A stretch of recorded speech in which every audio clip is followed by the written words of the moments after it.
अस्सलाम वालेकुम स्टूडेंट्स, मैं हूं आपका फिजिक्स टीचर कमर मोहम्मद नबील और आप इस वक्त हैं नबील्स ऑर्बिट में। तो चलिए स्टार्ट करते हैं आज का टॉपिक।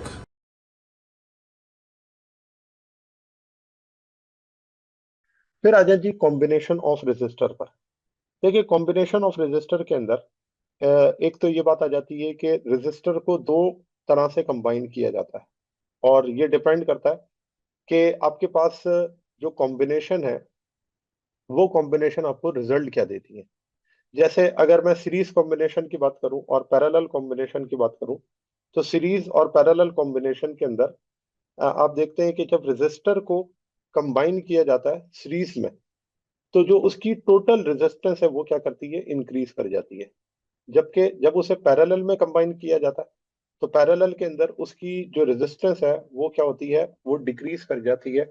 इसीलिए हम सीरीज के अंदर रेजिस्टर को कंबाइन नहीं करते। जो कि हमारे घरों के अंदर कॉम्बिनेशन होती है वो कौन सी होती है, पैरेलल, ताकि रेजिस्टेंस क्या हो जाए, कम हो जाए। अब यहाँ पर इसके कुछ पॉइंट्स हैं जिनको हम डिस्कस करेंगे।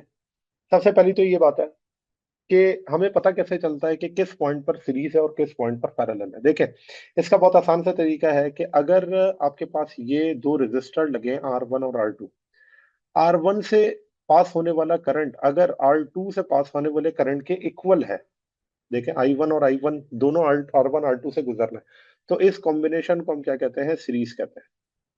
लेकिन जैसे ही आगे जाते हैं जंक्शन आ जाता है, और जंक्शन पे करंट क्या हो जाता है, डिवाइड। अब R3 से गुजरने वाला करंट और R4 से गुजरने वाले करंट डिफरेंट है। तो जो R3 से करंट गुजर रहा है वो अगर फॉर एग्जांपल I1 है, और R4 से गुजरने वाला करंट अगर I2 है, तो हम कह सकते हैं, या इसको इस तरह से कहें कि I3 और I4 करंट है, I3 और I4। तो अब क्योंकि दोनों करंट डिफरेंट है, तो हम यहाँ पर कहेंगे कि ये जो आपके पास पॉइंट है ये पैरेलल कॉम्बिनेशन को रिप्रेजेंट कर रहा है। तो जहां जंक्शन आ जाता है वहां पर करंट डिवाइड हो जाता है, और जहां करंट डिवाइड हो जाता है वो सर्किट फिर क्या बन जाता है, पैरेलल सर्किट बन जाता है। अब यहाँ पर आप देख सकते हैं कि सीरीज को एंड टू एंड सर्किट भी कहा जाता है और पैरेलल को साइड बाय साइड भी कहा जाता है। यहाँ पे सीरीज के लिए अगर आप देखें तो तीन रेजिस्टेंस है, R1, R2 और R3, और तीनों आपस में क्या है, कनेक्टेड है।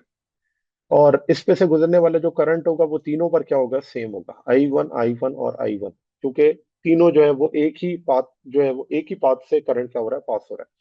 तो मैं अगर शो करूं कि ये करंट की डायरेक्शन है, तो जो करंट R1 से गुजर रहा है वही R2 से गुजर रहा है, वही R3 से गुजर रहा है। और इस तरह आपका जो करंट है वो सर्किट को क्या कर लेगा, कंप्लीट कर लेगा। तो अगर मैं यहाँ पर लिखूं कि जो करंट है, इलेक्ट्रिकल करंट, वो तीनों रेजिस्टर के अंदर सेम है, तो इसके लिए हम लिख सकते हैं कि I1 is equals to I2 is equals to I3, और वो किसके बराबर होगा, I के।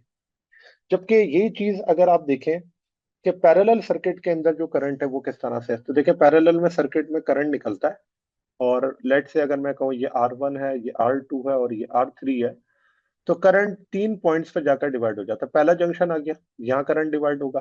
दूसरा जंक्शन आ गया, यहाँ करंट डिवाइड होगा। तीसरा जंक्शन आ गया, यहाँ करंट डिवाइड होगा। लेट से अगर ये करंट है I1 और इसे मैं कह दूं I2 और इसे मैं कह दूं I3, तो जो टोटल करंट है वो है I। तो मैं करंट के लिए यहाँ पर क्या लिख सकता हूँ कि जो भी करंट है बैटरी का वही जाकर डिवाइड होगा इन रेजिस्टर के अंदर, तो उसे हम लिख सकते हैं I1 plus I2 plus I3। तो जो टोटल करंट है वो किसके बराबर हो जाएगा, I के बराबर हो जाएगा। ठीक है। तो पैरेलल कॉम्बिनेशन में आप देख ले, जंक्शन मौजूद होते हैं और उस जंक्शन से करंट क्या हो जाता है, डिवाइड हो जाता है। फिर दूसरी बात आती है पोटेंशियल की। देखिए जो इलेक्ट्रिक पोटेंशियल होता है वो तमाम सीरीज के अंदर जो होता है वो डिवाइड होता है, और डिवाइड होने वाला जो पोटेंशियल है वो अगर सम किया जाए तो वो किसके बराबर होगा, बैटरी के पोटेंशियल के। ये नहीं हो सकता कि बैटरी के पोटेंशियल से जो है वो ज्यादा हो और डिवाइड होने वाला कम हो। सम जब करेंगे तो वो टोटल बैटरी के पोटेंशियल के बराबर आएगा। जबकि पैरेलल कॉम्बिनेशन में जो पोटेंशियल है वो V1, V2 और V3 तीनों क्या होते हैं, सेम होता है। तो पैरेलल कॉम्बिनेशन के अंदर पोटेंशियल की वैल्यू चेंज नहीं होती। हर एक रेजिस्टर एक जैसा पोटेंशियल क्या करेगा, कैरी करेगा। जबकि सीरीज में जो पोटेंशियल होता है वो डिवाइड हो जाता है, और वो डिपेंड करता है कि रेजिस्टेंस कितनी है, because V is equals to IR। अब आप यहाँ पर देख सकते हैं कि करंट और करंट अगर सेम है तो जितनी रेजिस्टेंस ज्यादा होगी उतना पोटेंशियल ड्रॉप क्या होगा, ज्यादा होगा। तो ये चीज इसके ऊपर डिपेंड करती है। अच्छा, और यहाँ पर जब हमने बात की थी तो करंट का हम यहाँ पर शो कर सकते हैं कि रिलेशन किसके साथ है, रेजिस्टेंस के साथ। अब देखें जिसकी रेजिस्टेंस कम उस पे से करंट क्या होगा, ज्यादा फ्लो करेगा, ठीक है। और यहाँ पर ये बात पोटेंशियल के लिए क्या है, डिफरेंट है। इक्विवेलेंट रेजिस्टेंस की अगर बात करें तो देखें जो सीरीज कॉम्बिनेशन होती है उसके अंदर जो इक्विवेलेंट रेजिस्टेंस होती है वो इक्वल होती है R1 plus R2 plus R3 के। जबकि पैरेलल कॉम्बिनेशन के अंदर जो इक्विवेलेंट रेजिस्टेंस होती है उसको हम कैसे कैलकुलेट करते हैं, 1/R equivalent, 1/R1, 1/R2 and 1/R3। तो ये पैरेलल कॉम्बिनेशन के अंदर हम रेजिस्टेंस को कैसे ऐड करते हैं, रेसिप्रोकल के अंदर।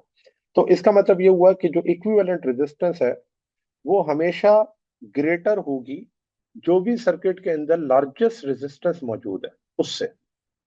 जबकि यहां पर इक्विवेलेंट रेजिस्टेंस क्या होगी कि आर इक्विवेलेंट स्मॉलर होगा जो भी सर्किट के अंदर मौजूद स्मॉलेस्ट रेजिस्टेंस है उससे। तो स्मॉलेस्ट रेजिस्टेंस जो भी है उससे हमेशा इक्विवेलेंट रेजिस्टेंस कम आएगी। फिर यहीं पे अगर मैं इलेक्ट्रिकल पावर की बात करूं तो इलेक्ट्रिकल पावर की कॉम्बिनेशन को भी यहाँ पर लिख सकते हैं कि सीरीज के अंदर ये रेसिप्रोकल होगा, 1/P1, 1/P2, 1/P3 जब होती है वो निकाली जाती है रेसिप्रोकल से। जबकि जो पैरेलल कॉम्बिनेशन है उसके अंदर पावर जो होती है वो निकाली जाती है P1 plus P2 plus P3, यानी कि लीनियरली आप इसे ऐड कर दे तो टोटल पावर आपको पता चल जाएगी। तो आप देखें हमारे घर के अंदर जो कॉम्बिनेशन है वो सारी की सारी पैरेलल है। तो पैरेलल कॉम्बिनेशन में जब आप ये निकालना चाहते हैं कि कितनी टोटल पावर यूज हो रही है तो जितनी भी अप्लायंसेज आपकी चल रही हैं उन तमाम की पावर्स को ऐड कर दे तो आपको पता चल जाएगा कि टोटल पावर या टोटल लोड आपके घर पे कितना है। फिर यहाँ पर आ जाता है एन नंबर ऑफ रेजिस्टर के लिए कि जो वैल्यू है वो उसे हम किस तरह से कैलकुलेट कर सकते हैं कि अगर तमाम रेजिस्टेंस आर हो तो जो nth रेजिस्टेंस है वो क्या होगी। तो देखें इसे हम कहते हैं आर मैक्स, और आर मैक्स जो है वो बराबर होगा किसके, एन आर के। इसका मतलब ये जितनी भी नंबर ऑफ रेजिस्टर है उसको आर की वैल्यू से मल्टीप्लाई कर दें। जबकि पैरेलल कॉम्बिनेशन के अंदर क्या होगा, पैरेलल कॉम्बिनेशन में एन को डिवाइड कर देंगे आर से, ये पैरेलल कॉम्बिनेशन के लिए, और इसे आर मिनिमम कहते हैं क्योंकि जाहिर सी बात है कि जब आप एन से इसे डिवाइड करेंगे तो आर की वैल्यू क्या हो जाएगी, कम हो जाएगी। फिर यहाँ पर यह बात आती है कि अगर आर मैक्स और आर मिनिमम का रेशियो निकाला जाए तो वो क्या आएगा। तो देखें आर मैक्स और आर मिनिमम का रेशियो ये आएगा कि आर मैक्स बराबर है और आर मिनिमम, तो आर मैक्स की जो वैल्यू है वो है एन आर, और जो आर मिनिमम की वैल्यू है वो आर बाय एन है। तो अब यहाँ पर देखें कि ये आर से ये आर क्या हो जाएगा, कैंसिल, एन ऊपर जाके मल्टीप्लाई होगा, तो इसे हम लिख सकते हैं कि R max divided by R minimum, R max divided by R minimum is equals to n, n से मल्टीप्लाई करके क्या हो जाएगा, एन स्क्वायर। तो अब अगर आपको ये पता है कि टोटल नंबर ऑफ रेजिस्टर कितने हैं और अगर आपने उसका रेशियो निकालना है तो सिर्फ और सिर्फ आपको इतनी ही रिक्वायरमेंट है कि आपको नंबर ऑफ रेजिस्टर का पता होना चाहिए, तो आप उसका रेशियो क्या कर सकते हैं, फाइंड आउट कर सकते हैं। तो वो रेशियो यहाँ पर है कि R max upon R minimum का रेशियो एन स्क्वायर के इक्वल है, ठीक है। तो ये हो गई कॉम्बिनेशन से रिलेटेड बात जो कि हमने कल जी स्टूडेंट्स, तो ये था आज का हमारा टॉपिक। उम्मीद है आपको ये टॉपिक समझ आया होगा। अगर आप नबील्स ऑर्बिट में रहना चाहते हैं तो सब्सक्राइब करें और नई आने वाली वीडियोस के लिए बेल आइकन प्रेस करें। Thank you very much. अल्लाह हाफिज़।